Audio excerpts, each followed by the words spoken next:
বাড়ি কোথায় ভাইয়া? নবীনগর নাকি? পছন্দের জায়গা। যারা ভিডিও দেখছেন, নবীনগর হলো ব্রাহ্মণবাড়িয়ার একটা সুন্দর এবং বড় থানা নাকি?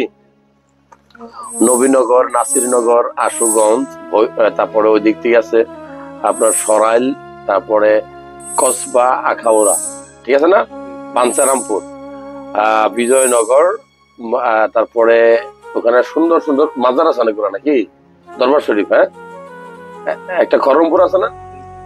তো যারা ব্রাহ্মণবাড়িয়া সদর সহজ ব্রাহ্মণবাড়িয়া ভিডিও দেখেন, অনেক অনেক ধন্যবাদ।